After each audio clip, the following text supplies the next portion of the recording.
Welcome back into the GSMC Sports Podcast. We're headed into our final segment of the day. We're just going to be doing a little bit of a roundabout here with some Boston sports. I am a Boston sports fan, I promise. I'm just about as objective as they come in terms of being a Boston sports fan in the big scheme of things, but I wanted to sort of do a little bit of a whip around here in terms of some pretty big news stories, I feel like, from the Celtics and Bruins retaking the series lead in both of their playoff runs, the Patriots draft, and there's really not all too much to talk about with the Red Sox, but it was in terms of just sort of baking it into this big weekend in Boston, the fact that they had a 17-0 win on Saturday, and then last night, despite them almost blowing it with a save opportunity, I believe it was in the 8th inning, where they let up the 3-run homer that tied it up, they end up walking it off in the 9th. So again, going to focus more so on the playoff runs and the draft. I guess we'll start with the Celtics. We've been talking some NBA, and this is another situation where probably don't have to talk about it all too much, but the Celtics bounced back from a very disappointing Game 2 loss to the Heat to retake a 2-1 series lead. They really just... Game 2 is going to go back and look so strange as things, sort of move on here, and it's a situation of, at least this time... Now, I don't think the adjustments were particularly too difficult to make, but it was Joe Mazzulla making some adjustments from a coaching perspective where the Heat don't have a point guard right now. And even if Jimmy Butler was healthy, that is still a hole on their offense. And granted, Terry Rozier is a point guard, technically. He's not necessarily a creator for others, but, as things currently stand, he's out anyways. And the Heat were just sort of walking the ball up the court unpressured, and that's where, in this past game, Mazzulla sort of decided to take that away from them a little bit and have these two weapons in Drew Holiday and Derek White, who at least one of them is going to be on an all-defensive team. Maybe both of them are going to be, and they sort of took away the easy opportunities for them and just sort of made this Heat's offense just go away. And the turnovers were a massive issue for the Heat in this one, especially in the first half when they scored just 39 points. And ultimately for the Celtics, again, I just sort of wanted to get this out of the way as well because we were talking NBA, and I don't think that there's all that much more to say. The Celtics are going to win this series against the Heat. I mean, I'm no Charles Barkley, but borderline guaranteed. And I just feel like, for them, this was good for them to sort of purge the demons. Now, that being said, the level of intensity that they bring, we had that conversation surrounding the Suns in terms of, not being able to bring 100% energy level every single night. The Celtics have talked the talk, but at times we've seen lapses in that energy, so we'll see how that all plays out for them. But they take back the series lead with Game 3. I wanted to have a brief Bruins conversation here. I haven't talked much hockey at all. Not the biggest hockey guy necessarily in the world, but I keep up with it. And the Bruins have had this very interesting debate that surrounding what to do with the goalie position, because the Bruins are a team that has really employed switching off from both Jeremey Swayman and Linus Ullmark over the past couple seasons. And this year, I think that Swayman sort of took the number one role away from Ullmark. Ullmark, of course, won the Vezina Trophy last year, and they went to stick with him during the postseason when they were upset after having the most successful regular season in the history of the NHL. They stuck with Ullmark a little bit too reluctantly through that first round against the Panthers, even when Ullmark was dealing with an injury, which I feel like is the key detail sort of in this conversation, and it ended up hurting them. And by the time they brought in Swayman, it was too late. The pressure was already so high, and he just never really had an opportunity to get into his rhythm.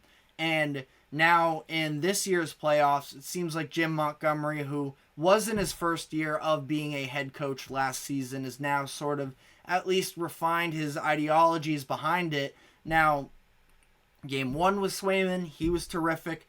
Game 2, the Bruins lost, and it was Ullmark in goal. I don't think that was necessarily his fault because the defense wasn't really there. The turnovers were horrific for the Bruins in that game, and that game could have actually been a lot worse than it was if Ullmark wasn't the solid option that he was as a backup goalie. But then Game 3, back to Swayman, which was expected. I was a little bit surprised over the weekend when they did decide to roll with Swayman yet again in Game 4 on Saturday, but he ends up showing up great again. They win the game 3-1 there.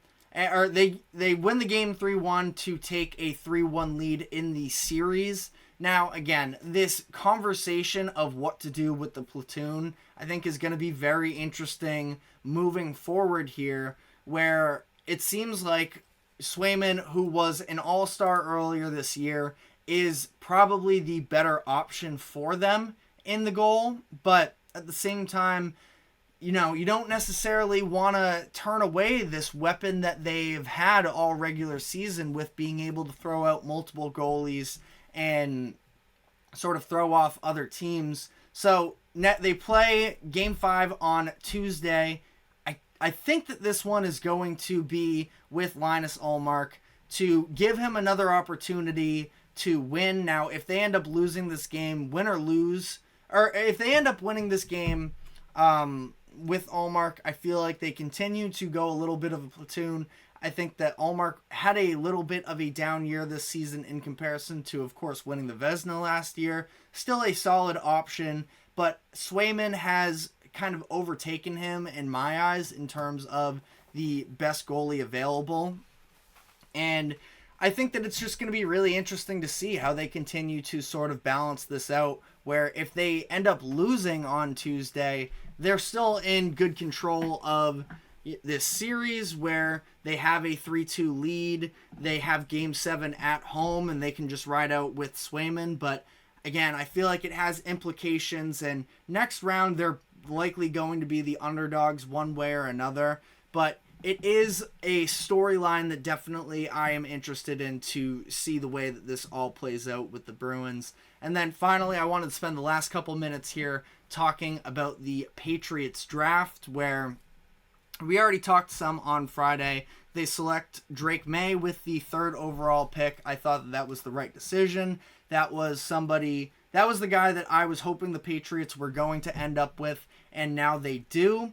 It seems like they aren't going to start him during his rookie season, at least to begin the year, which, again, I feel like is the right opinion. You pay Jacoby Brissett, I believe it was $6.5 million, and I forget exactly who it was somebody, Kevin Wolf maybe is his name. Elliot Wolf is one guy, I don't know, but someone in charge of, player development talked about the fact that they want to sort of, even though Drake Maye likely isn't going to be the starter, they want to work in some building up some chemistry between he and Jalen Polk, who was their day 2 pick. In terms of that, they end up trading back. Again, I talked about this earlier in the show. I thought that Adonai Mitchell was going to be the next wide receiver off the board in the 2nd round, but he ends up falling pretty significantly.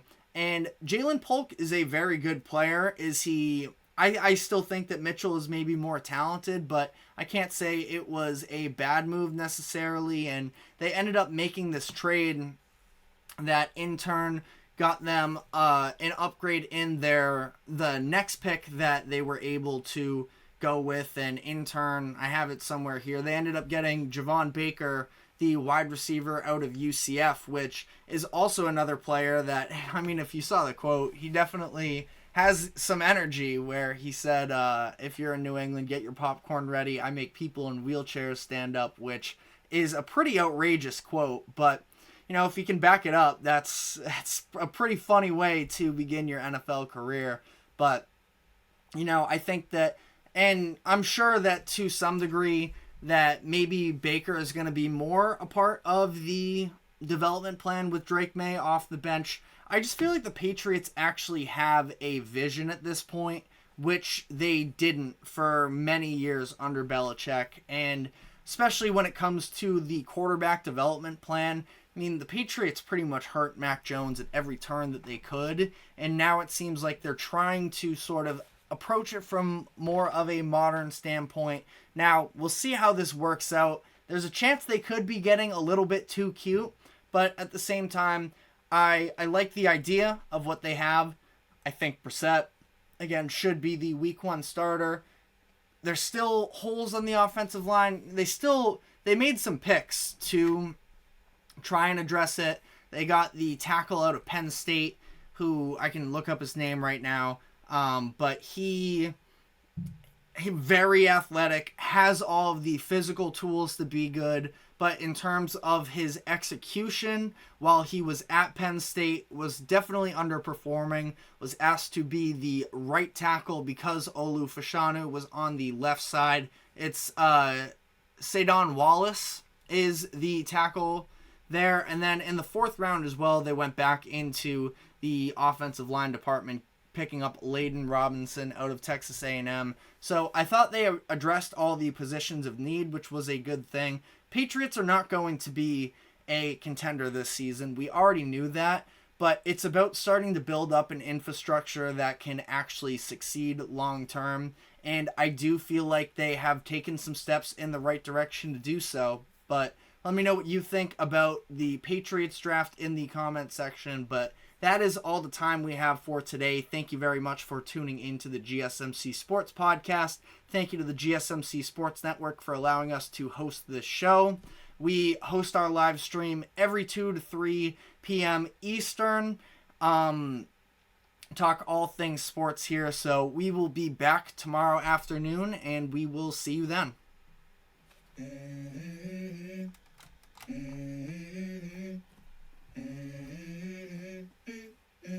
Let's go.